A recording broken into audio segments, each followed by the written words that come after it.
The following is a production of DallasCowboys.com and the Dallas Cowboys Football Club. How about them Cowboys? Yeah! Go Cowboys! This is Cowboys StoryLine with Nick Eatman. What is up? It is time for Cowboys StoryLine. It's Tuesday, November 14th.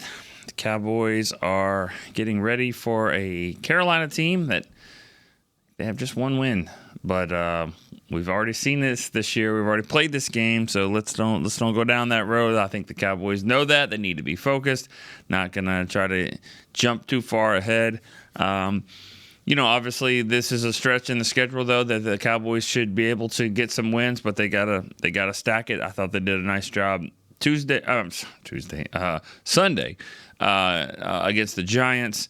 And taking care of business there, and then we'll see what happens here this Sunday in Carolina. I haven't played here a ton, but I can promise you there's going to be a ton of Cowboy fans there. It's always kind of a theory of mine. I mean, it's not really anything hard hitting. It's just the fact that when you go to places that didn't have football in the 70s, there's going to be a ton of Cowboy fans and Steelers, because that was the team, those were the teams that were really dominating back then. So, Charlotte didn't have a team at the time. So, you got to pick a team. Well, why not them? And so, Carolina, I mean, they do a good job with their fan base there, and they have for a while. But obviously there's going to be a lot of Cowboy fans there, especially with the season that they're having. All right, 888-855-2297, 817-290-3298. Have a couple of news and notes to hit today. The Cowboys confirmed, or Jerry Jones confirmed at least, that Leighton Vander Esch will not return this season. He has been on IR with a neck injury. They were hoping to get him back at some point. That is not going to happen. And I think now the bigger question is will he come back at all? I mean, I think you have to wonder that with now two injuries, season-ending injuries with his neck. He's probably going to need surgery again. This has been an injury since college, and he just never has been able to fully overcome it. He's played through it a lot, but we're talking about serious stuff here with his neck, and so I don't know. I don't know about past this year, but it does appear to be that he will be out for the season this year. And the Cowboys have tried to piece it together here at linebacker. Marquise Bell's been in there a lot, obviously with Damone Clark. Micah Parsons has played some. Some of these other safeties have moved in there. Rashad Evans. So they've been able to kind of get together, but obviously that's a big loss, a significant loss, as Jerry Jones said. All right, let's get to the calls though. Let's get this thing started off.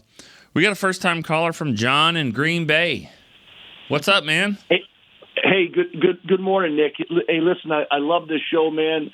I love the fan interaction. I certainly love your knowledge of the game, which is why of all the shows I could call, I'm calling you with the answer to this question, hopefully. And I have a question for you, too.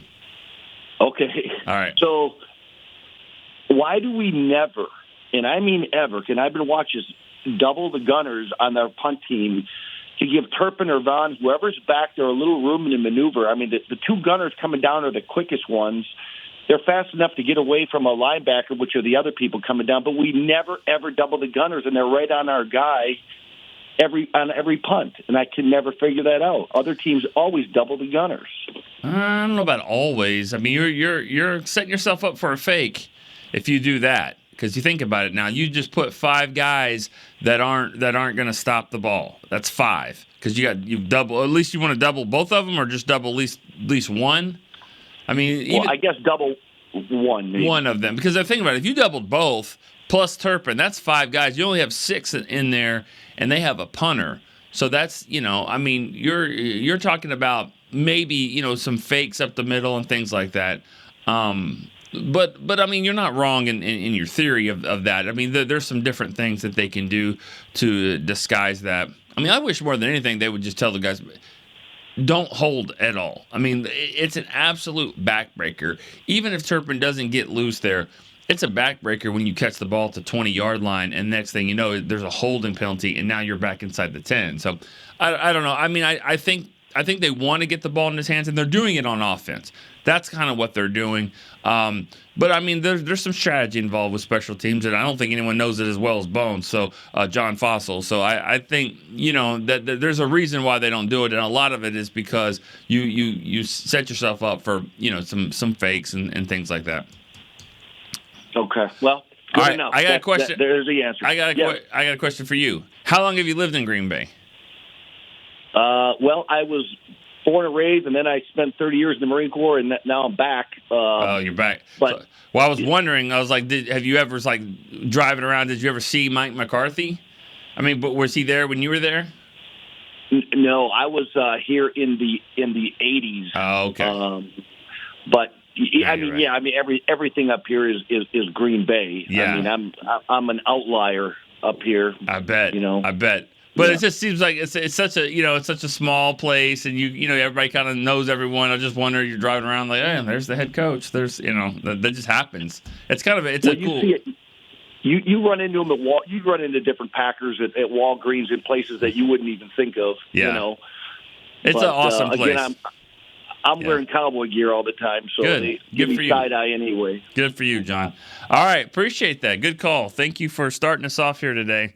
I love going to Lambeau, because it's so unique from other places. When you're just like, you just know you're in an NFL city. You feel it. You see the huge stadium, but this place, I mean, you're just driving down. And it's like, here's Bert's Tire Place, and here's Winn-Dixie or whatever, and then here's the Mini Mart, and there's Lambeau Field. I mean, it's just all one little neighborhood. It's like perfect. All right, let's go to Dylan in Northport, Florida. Dylan, what's up? Hey, Nick. What's up, man? How you doing? How are you? I'm all right. Sorry about rush call yesterday. I had an emergency come up while I was on hold there, so I had to kind of go quick. So my bad on that one. No, Yeah. It was funny. It was like, I gotta go. See you later. Like, okay, man. Appreciate Yeah, you man, squeezing us in your emergency. Yeah. No, it was something weird came up, so sorry. All right. But Forgiven. Yeah. Thanks, dude. Appreciate it. That Leighton Vander Esch news, that really sucks for him. I feel so bad for that guy. He probably, I don't presume to know what he's thinking or feeling or whatever, but man, I think he's probably got to hang it up, because you don't mess around with that neck stuff. That's what gotten a lot of guys here after their careers in trouble. And I know some of these guys they got to take painkillers every day. They can hardly move, and he's got to be careful with that. You know what I'm saying? Yeah. And same thing with, Tyron Smith's kind of in that same boat too with his back. He's got to be careful too with that. He's got to be hanging it up pretty soon, I would think. But yeah, linebacker is going to be a big need for us, I think. Next year we got Overshown. It's probably going to take 2 years to be himself again. I'm scared with Diggs with that ACL as well. But, we're seeing it from Steele right now. He's not the same. We saw it with Gallup. He's kind of returning to form now. And there's a big mental part of it. There's a big physical part of it. So linebacker is going to be thin here going into next season. So we need to definitely focus on that, I think, in the draft. Well, and then go ahead. Oh, go ahead. Nope. No. Go ahead. Well, I was just going to point out to you about the Steele. I mean, the Steele injury hasn't been a full season yet for Steele. I mean, it happened in early December. He's playing through it, and he's been able to go. The good thing, if there is one, about Overshown and Diggs, I mean, their injuries happened very early in the season. So, and yes, they have different positions. They have to run a little bit more, cut, jump, all those things. But I think from a confidence standpoint, I think if they can be on that same plan that Steele was, they're going to be further along in from training camp, off season, things like that. So. Yeah, very true. And Overshown's a young guy too. I mean, Diggs is as well. So they haven't had a lot of those kind of injuries and a lot of that wear and tear. So hopefully that plays a factor as well in a quick recovery. Yeah. You got anything else? Yeah, I want to talk about Dak real quick. The throw he had where everybody kind of pooped their pants where he got hit real hard, that was one of the best throws I've ever seen the guy make in his career. That thing was like on the money, and he got destroyed. And why? Well, I guess I'll leave you with a question. Why is it that quarterback success, especially when they talk about it in the media and all the fans and all that, it's the one position that really leans heavily on playoff and Super Bowl success. I memean, you can have the quarterback do every single thing right, but there are so many guys on the team, from not even just the players, but coaches, the staffing, the person, all these people that make all these decisions all season long, off season. All these people are responsible for the team's success, but it all seems to fall on, really for the Cowboys, two people. It's the quarterback and it's Jerry. Those are the the two guys that people always point fingers at when this team fails. And I just want to know, why is it that, you can have 10 guys not do their job, Dak does his job, and people will still point the finger at Dak. And maybe it's the same case for other teams as well, but it feels like it's just magnified to the umpteenth degree with Dak Prescott. So, I'll hang up and listen to your response on that. And next time. Well, I mean, thanks for the call, Dylan. And the reason why it's magnified is the same reason why that I'm going to get, 10, 12 calls here this morning from Green Bay, Wisconsin, and Florida, and Virginia, and Texas, and California. And I mean, this is it. I mean, this is the Cowboys. I mean, this is what it is. I mean, the Cowboys. That's the way Jerry wants it. That's the way it's been. And you're talking about the Cowboys, good or bad. That's it. I mean, the playing quarterback for the Dallas Cowboys is not the same as playing quarterback for the Lions. I mean, it's not. I mean, and go back to when, and I just threw the Lions out there. I mean, but there's a lot of teams like that. I mean, Romo was criticized more than any quarterback that I can remember. Here's an undrafted quarterback that, was just, he became like a star, like overnight. It was a great story. Yet he was put on a pedestal because he was not at Aikman's level. They didn't win like Aikman, didn't win like Staubach. But yet, I mean, he didn't get any of the criticism that the guys in his class, the Matt Ryans, the Matthew Staffords, guys like that, first round picks, top 3 picks, guys like that. It's just not the same. And so, and you don't want it to be the same. Like I know I get the frustration, but at the same time, it's like the Cowboys are the Cowboys. They're going to be on Sunday Night Football. They're going to be on Monday night. They're going to be. You're going to hear about them all the time. You've got those guys on the networks that are fake. Fake broadcasters that try to be fake haters on the Cowboys, knowing damn well that the reason why they're there is because they're here to talk about the Cowboys. So I'm just saying you can't have it both ways. And so if Dak gets unfair criticism, that's part of it. Right now, he's not, though. He's not getting that. He's playing well, and I guess he's being discussed as an MVP candidate. I think it's early for all of that, but he's playing at that high level right now. So I think that's a good thing. All right, Tony in Alexandria, Virginia is next. Tony. Hey, Nick, am I on? You are on. What is up? How you doing, Nick? How are you? I'm great, man. Hey, I got a couple of things because like one caller said, it is starting to get harder to get on your show now. It's just become so popular. So you got to kind of like almost take notes so you know not to forget to talk about, certain things. So I'll be quick here. Appreciate it. Thank you. Favorite player, kind of 1A, Michael Irvin and Deion Sanders, hands down for me. Because whenever you hear them talk or whatever, I haven't played football. I didn't play it in high school. Didn't play it in college, but they make me want to go put on a helmet and go out there and try at least. And then favorite wrestler, I'd have to go either good guy or bad guy. Good guy, and I kind of base it off of their walkout music. My good guy would be Ultimate Warrior. My bad guy would be a gentleman by the name of Mark Calloway, and if you don't know who that is, that's AKA the Undertaker. Yeah, yeah. And he's a Cowboy fan, by the way. I think we met him. We met him not too long ago. Michael Parsons met him. Yeah. Right. It'd be so funny because you would hear his bongs on his come out music, and the guy he was facing or whatever, they'd be looking around. Oh my God, where is he coming from? Is he coming out the back? Is he coming from under the ring? Is he coming from the roof? It would be just so hilarious at the look on their faces when that bong music would come on. And then a fan called in about the jersey color. Yes, I am all for that. I don't know. I have a couple helmets in my man cave, a white one, the traditional silver one, and then I got a black one too. The black looks cold to me, but that's just my opinion. If they did a black-based outfit. And then last but not least, a meet and greet. That is a phenomenal idea. I would be down for that. You guys would have to just give the fans enough notice so we can, us out-of-towners could, book flights and all that other travel arrangement stuff. We need some kind of fan fest for the Cowboys.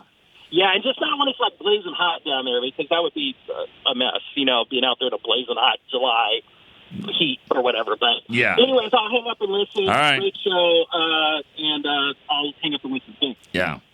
Well, you got to remember there's this thing called the Ford Center.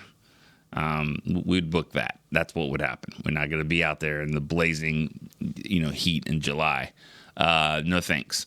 So, people think, oh, you're from Texas, you're used to it. No, F that. No, get out of the heat as much as you can. You don't get used to that. You don't get used to baking in the oven.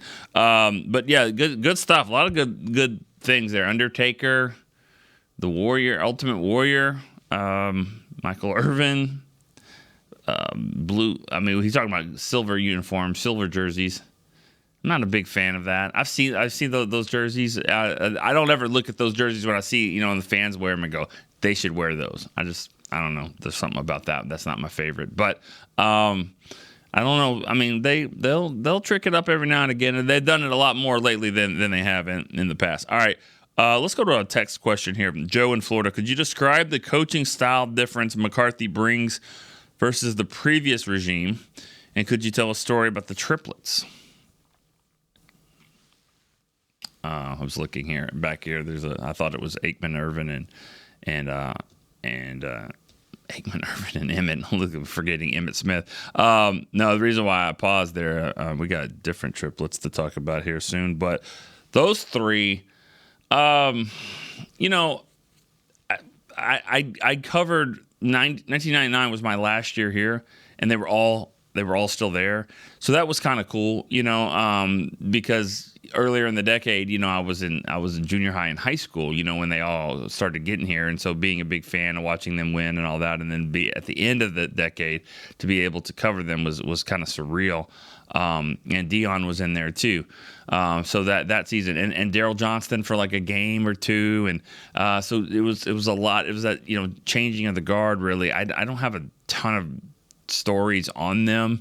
Emmett maybe a little bit more because I covered him for 3 or 4 seasons, but it was just like for me, it was almost like just being, it was just being a fan. Like, what am I doing here? Like, this is just so weird, when you think about it. And next thing, and I kind of wonder that a little bit when I see like NBA players that are, they get in the league and they're 18 years old, 19 years old, and I'm like, they only know LeBron playing in the NBA. Like, he's 20 years. I mean, then the next thing you know, you're guarding him. Like, that's just kind of weird. I wonder how people like that take it. Not to say I was guarding those guys, but just covering them, trying to be professional.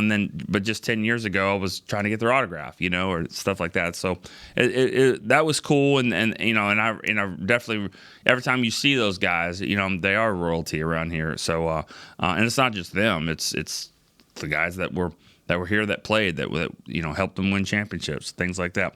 As for the different coaching style, I mean, Jason and Jason Garrett, Mike McCarthy, I mean, that's a whole show right there. I mean, I'm sorry, I can't just think, okay, what are the big differences there? I mean, it's probably not as many as you would say. I would think from a fan's perspective. I think coaches that coached for both, and scouts that have been here obviously for both. I mean, they know the differences and what they like to do and things like that. But I mean, to sit here and talk about the coaching style difference, I don't have a whole lot for you on that one. I really don't. I'd have to think about that one a little bit. I mean, I'm sure there are some. I'm just not there. You hit me with some good ones on the text line there. That's one I got to think about a little bit. We got a caller from North Carolina. Let's go to Otis, North Carolina.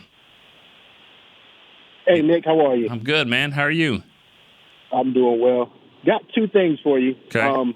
First one, I'm not sure. I was kind of upset yesterday because listen to the fan, and listen to a lot of people calling in talking about how they were not impressed necessarily with this win, and it's kind of really just dunking on Dak, saying that he wasn't, he's still not a good quarterback. Who's saying this? So like who's saying this? Really? There were a lot of callers. There were a lot of callers calling in yesterday on the radio station.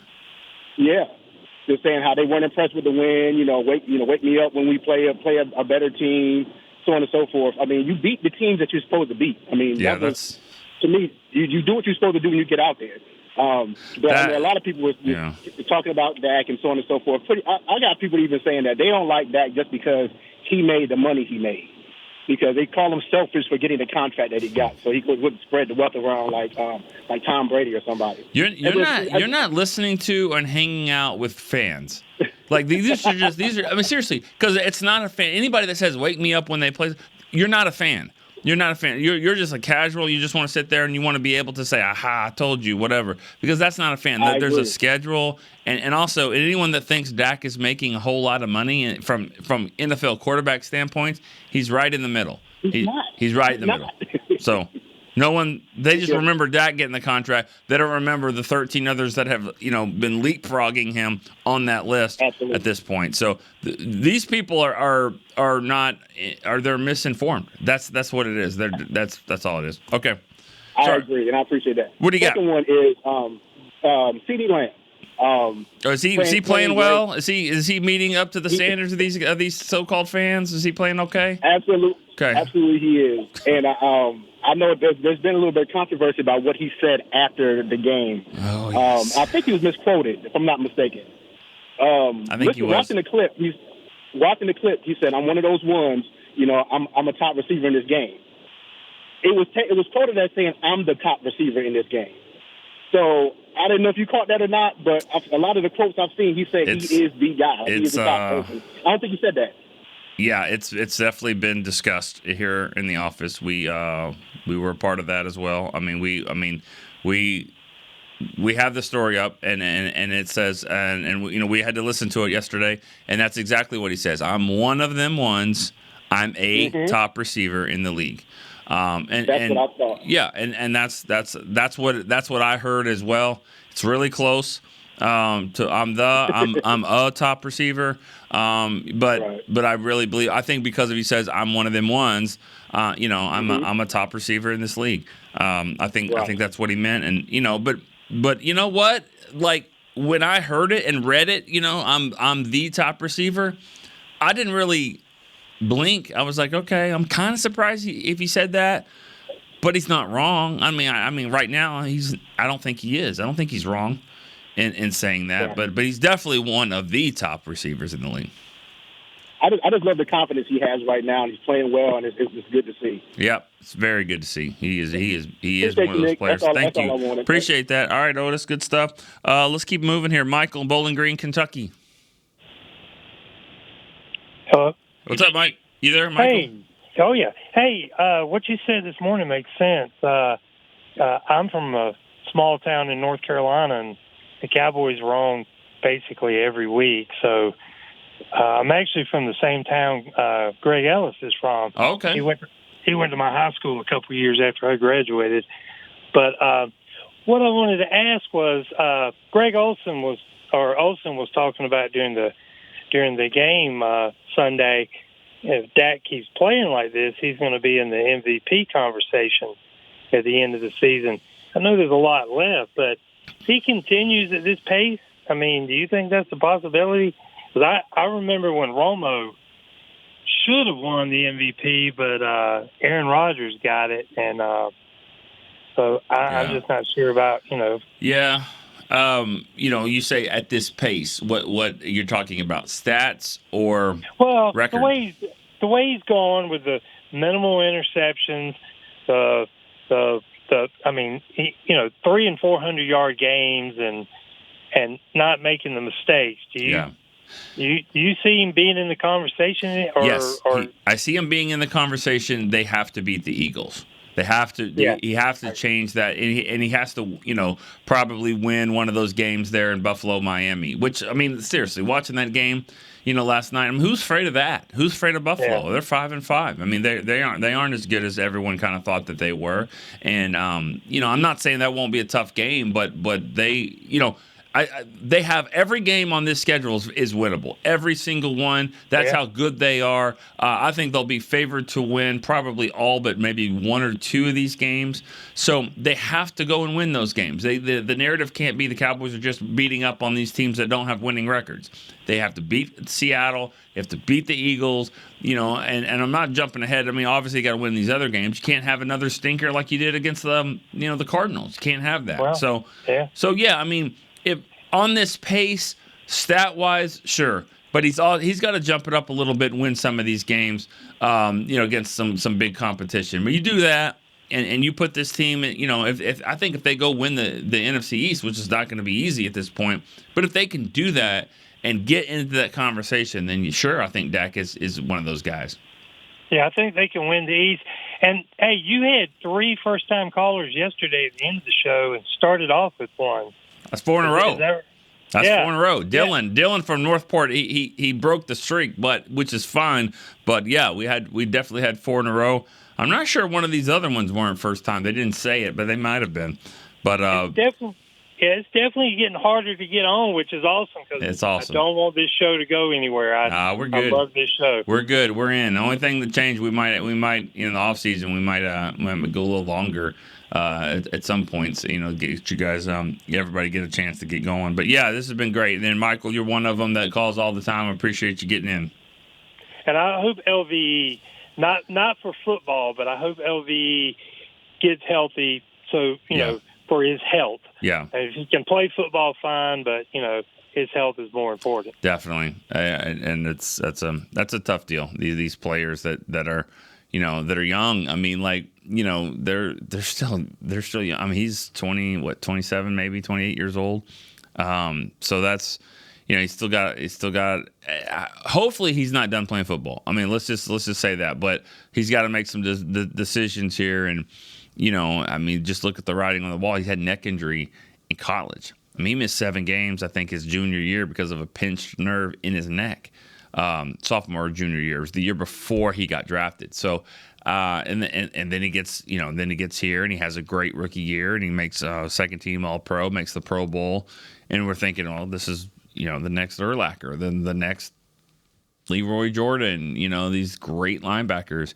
And then the neck injuries continue to resurface. So, hopefully he'll make the right decisions for him and his family and all that. And we wish him the best. And I'd love to see him play again. I hope that we haven't seen his last game. I really hope that. But then again, that's a decision he's got to make. All right, Big Al in San Antonio is next. Big Al, what's up? Okay. That's for my boy. Hey, perfect timing. I'm glad you were the one to be on that call for that. That's awesome. Good job. Yeah, I hope it ain't his last, but I keep him in my prayers and hope he do enjoy his last. But Van he's my boy. Yeah. He was a really good player, and he is a good player. He is a good player. He's still on the team. Yes, he is. Hey, 3 weeks ago I said the Cowboys are going to be okay. Yeah. Yep. I just hate to say it, man. And today's my birthday. Oh, happy birthday, man. Thank birthday.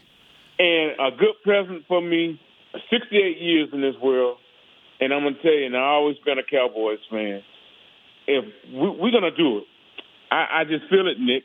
I feel it, bro. What is it? We're gonna make it to the championship game. Okay, that's. We're gonna make it to the championship game. We're gonna whoop the hell out of Philly. Well, I mean, I'd like to see it. I mean, it was there. It was there to win. It was there for the taking. I don't think anyone's going to be afraid of them. You got to play them again. I mean, they're good. Yeah. I mean, there's no doubt. I mean, they're a really good team. But I give them their props. But the Cowboys are good too. Like, that's the thing. Like, this is a good team. This is a good football team. You can throw the Arizona game out there all you want to, but we all know this, that when they are blocking like they blocked here in this last game, this offensive line starting to come together. The offensive line that was a preseason game offensive line. Tyron Smith is turning the corner now. Tyron Smith is he's turning the clock is what he's doing. Yes, I mean, he he's is. playing really, really well. And he wasn't Yes, in that he game. Zach Martin wasn't in that game. I mean, Tyler Biotis, I mean, that's like 18 Pro Bowls right there on that offensive line, not in the game. So it's significant, and that's how you neutralize yourself to another team when that happens. But I think this team is a really good team as well. So Yes, it is. I don't have no questions for Okay. you, but I got one more thing before I get up off of here. One more time, Van. Ow! There you go. Thank you. Thank you, Nick. Appreciate the call. A funny story about that is I talked to the guy that was running the merchandise. He was the director of Cowboys merchandise at the time. And I said to him that, you might think about a T-shirt here about with Leighton Vander Esch, with Hal, and I was like, what about if you put Hal about them Cowboys and with a picture of him? And he kind of did. He was like, yeah. He was like, well, we're working on that. Yeah, okay, cool. I was like, okay. Figured y'all were, cool. And then like the next day, his assistant came over and said, hey, Nick, we're going to do your idea. I'm like, oh, you are? I mean, the other guy just kind of dismissed it, but he apparently told the staff, like, we're doing this. And in 2 or 3 weeks, the T-shirts were out there in the pro shop. So I was pretty proud of that. So, and no, I didn't get anything for that other than a nice little, good job. So it's cool. Got some for the kids. How about them Cowboys? I thought he was going to be a really big star. I really did. I thought Van Der Esch was going to have a great career. It's sad that the injuries took its toll like that. All right. Let's go to Rob in Vegas. What's up? Hey, Nick. How are you? I'm good. How are you? Great. If we're talking wrestlers, Yeah. I like Jimmy Fly Snuka Oh, yes. and Tony Atlas when I was young. Tony Atlas was just like he was He looked like a bodybuilder. Yeah, he was a body. Yeah, I think what he in competitions and stuff like that. Yeah, I think he was Mr. America, Miss USA. Miss Universe. Probably not Miss USA, but yeah. But yeah, he was big time. But yeah, Superfly Snuka. Oh man, I mean, off the top rope. Yeah, he was off the good top time. rope. Of course, most of these guys Oh, have a story that's not. When you really look them up, most of their stories aren't great, and his is not for sure. No. When you look at off the field. Out of the ring, I guess you would say. So, anyways, though. Out of the ring. What do you got, Rob? We talk about criticism of Dak, and I'm all for criticism. I mean, we do it. But my problem is who's doing the, criticizing. When I see Dan Orlovsky criticize Dak, I'm like, that's like Stevie Wonder giving driving lessons. I'm like, Dan was in a good quarterback. Dan was the guy that stepped out of bounds in the end zone. Right. And so it'd be different if it was Peyton Manning or, Troy Aikman, Tom Brady. And I just think, like you said, this shows ESPN and stuff that if the Cowboys didn't exist, they may not exist. Yeah, I hear you on that, but I also want to be NFL players, they know their stuff. They've played in the game, and I hate to say that if you're not Troy Aikman or Tony Romo that you can't do that, because we have guys on our panels here that played. Some of them played. Some of them were 6-time Pro Bowlers. Some of them played a couple of years, 2 or 3 years, bounced around, didn't do a whole, didn't start a lot. I mean, but I still think that their knowledge of the game is off the charts. So I hate to say, I don't want to say that about Orlovsky because he wasn't a great NFL quarterback, that he doesn't understand the game. You know what I mean? Think about it. And this is absolutely no disrespect at all. I'm just, on the Cowboys radio, Babe Laufenberg is an outstanding analyst. He has been there for a long, long time. He does a great job with Brad Sham. He played in the NFL for 5 or 6 years, started a few games, one game. The same guy. Right. So that's my point. I don't like to just say, well, you don't know your stuff. I mean, I think Isaiah Stanback's as good as we have here, and Isaiah didn't play a ton. The criticism on Dak is just, it sells. That's that type of thing. So yeah, I want to ask you something. You talk about favorite players and stuff. But what's your favorite teams? Like the two teams that always come to mind that I enjoyed watching the whole year was the Cowboys' first Super Bowl with Jimmy. Yeah. Because we saw how bad they were and how they worked their way up. And Dak's rookie year with that was fun. When it was just a fun year. That Pittsburgh game was one of my favorite games of all time. It was a fun team. It sure was. Yeah, those are some good ones. You said the 91 team? No, I guess it'd be 92, 93. 92 season, yeah. So. 92 season was that was fun too because it's been so long since you've been a fan. Good stuff, Rob. Appreciate that. I like the Rob from Vegas when they're winning. You know what I mean? You're like you got nothing to say. You got nothing bad to say. Let's just go go down memory lane. I love it. My favorite team though is like. And I got a bunch. Because of different parts of your life. I mean, the 1983 team. I was 7 years old, but I can remember that's when I really, really started watching the team, and also it's when my family got a VCR. So we would record the games, and I some of those games I had for a long time. I mean, the 1983 game against the Saints is absolutely one of my favorites of all time. It's just a noon game, but it's just weird plays that happen. I love that game. But like 91. I like that team, and we did a documentary on that called 91. I love that one because that was when they really started to turn the corner and like, hey, this is going to be a good team again. That was kind of fun. And then as for recently, that 16 team was fun. I like them. I like the 2018 team. I like that team, and because it didn't look like it was going anywhere. And then we were in Washington. We're flying back from Washington. Next thing you know, they make a trade for Amari Cooper. And then, that just kind of changed the whole thing. And then Leighton Vander Esch, that was his rookie year, where he started coming on and they was doing all the howling, and Jalen Smith was playing well. And that was a fun team. And they won a playoff game there against Seattle. So that was, I really enjoyed that season as well. All right, let's go. Oh, man, we didn't even take a break. Sorry. Beam, what are we doing here? We didn't take a break. Let's take one real quick. Cowboy Storyline. Going to break. Todd thought it would be secure to jog in the cheetah savanna. Todd believed the big cat repellent he bought online was reliable.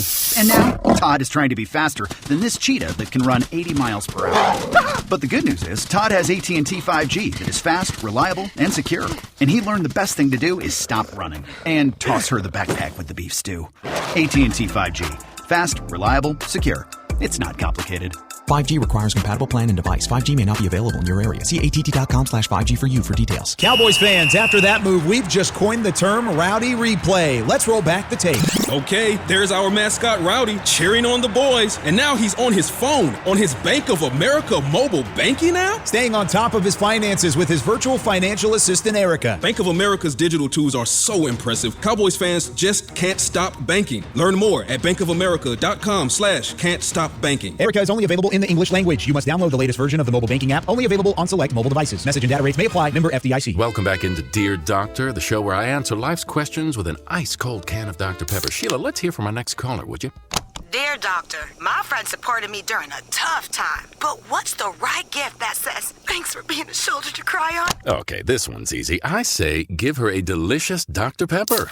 Nothing says, thanks, girl, better than a one-of-a-kind soda. Yes, any Dr. Pepper flavor will do. Now, just a reminder that I don't need to be a real doctor to know that Dr. Pepper is the one you deserve. They say champions are remembered, but legends are never forgotten. United Ag and Turf offers a winning lineup of John Deere equipment built to tackle any challenge on and off the field. Legendary John Deere tractors, combines, residential mowers, commercial mowers, compact construction equipment, Gator utility vehicles, and a full line of golf and sports turf equipment. United Ag and Turf, the official Ag and Turf equipment supplier of the Dallas Cowboys. Visit UnitedAgAndTurf.com to find a location near you.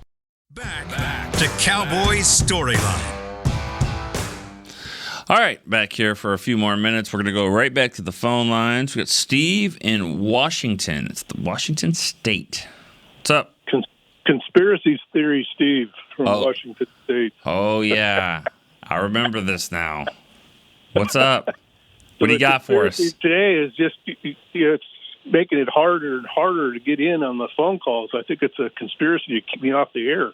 I think that's what the conspiracy is right now. I think we need to get another phone line. I think that might need to be what we need to do is make Chris Beam work even harder back there. That's right. That's right.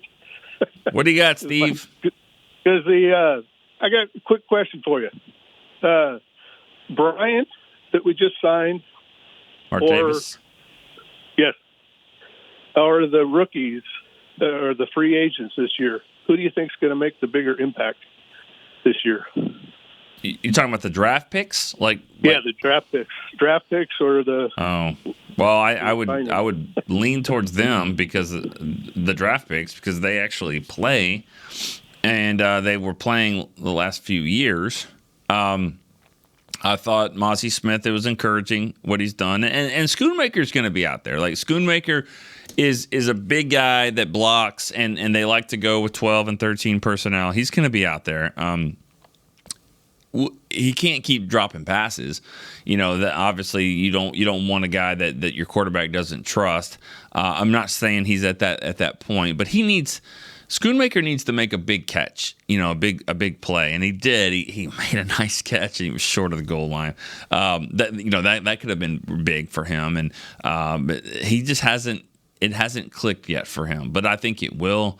And then as for the other guys in the class, I mean, it's just.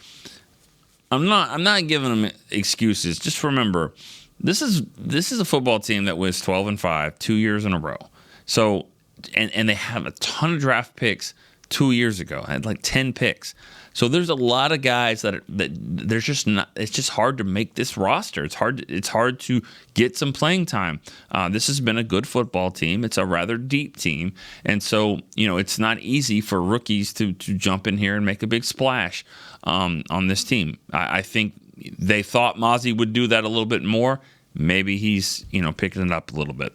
All right. As for Martavis Bryant, I mean, he's just got to keep doing his thing on the practice squad. He's been here a week or two. I'm not saying he won't get elevated. He very well could for a game or two.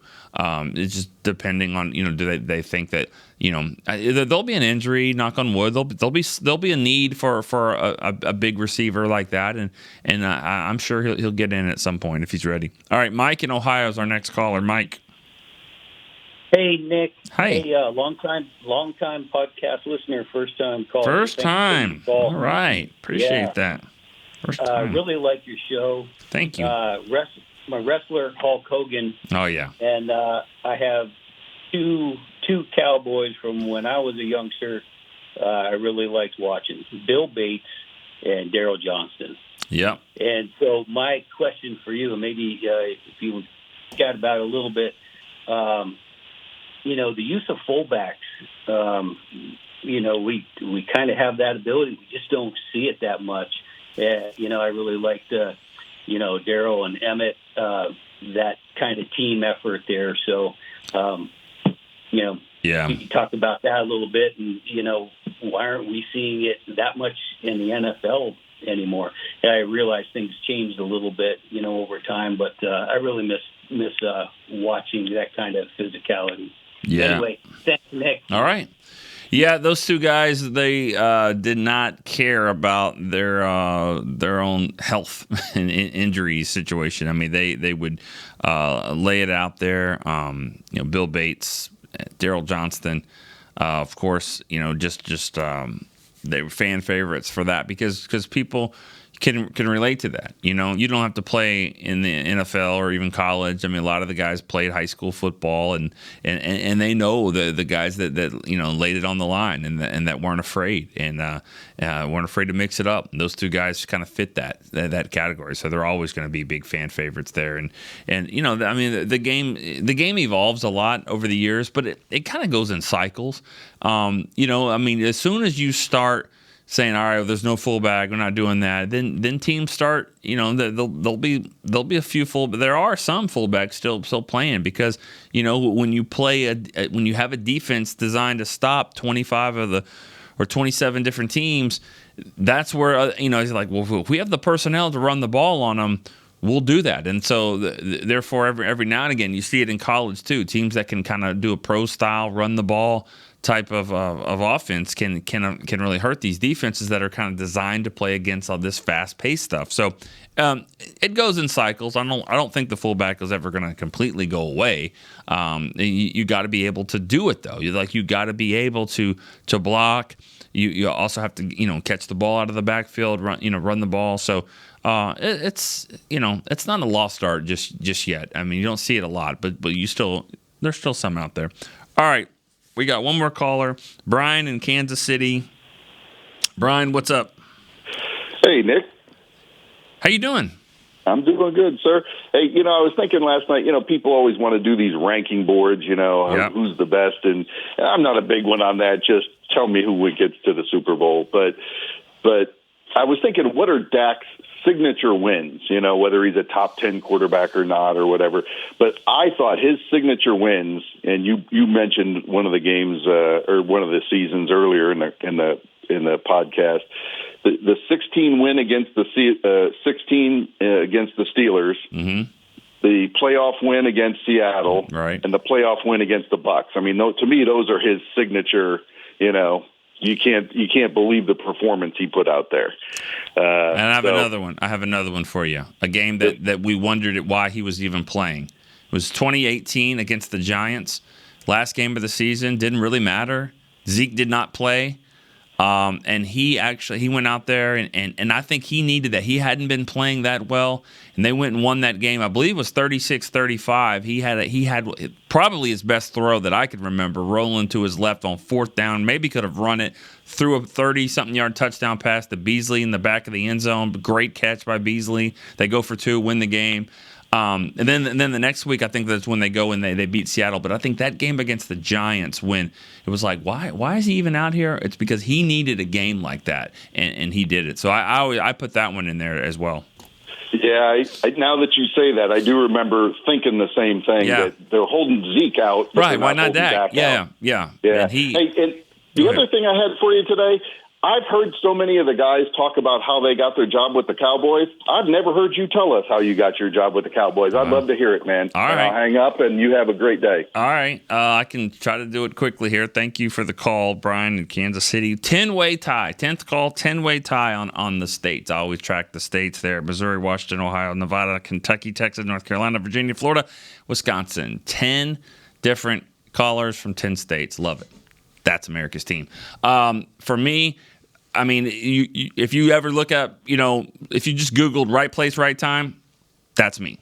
I was a senior in Wichita Falls at Midwestern State University. That's where the Cowboys decided, for some reason, to have training camp there because it was only 112 in the summer. They decided to have training camp there, close to home.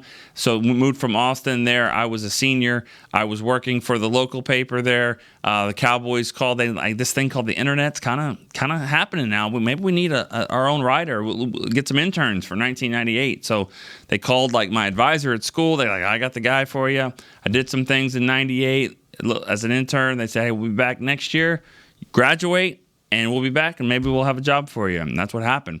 I graduated in 99. This is the short version of the story, but it ended up, obviously, I took the job in the summer of 99, right in the middle of training camp. I went from a media badge to a staff badge, and I was told, hey, this could really help you here for a couple years. This could open some doors. And so it's been 25. It's been 25 years, but it's been a blast. And so I was lucky because I was a student at the college that the Cowboys went for training camp, and that's how I got my job. So and in that time, that same year, 1999, there's another young punk running around there with a camera named Chris Beam, and then here he is producing all the podcasts now. All right, so for that guy, Chris Beam, I'm Nick Eatman. We will see you tomorrow on Cowboy Storyline. This has been a production of DallasCowboys.com and the Dallas Cowboys Football Club. How about this, Cowboys?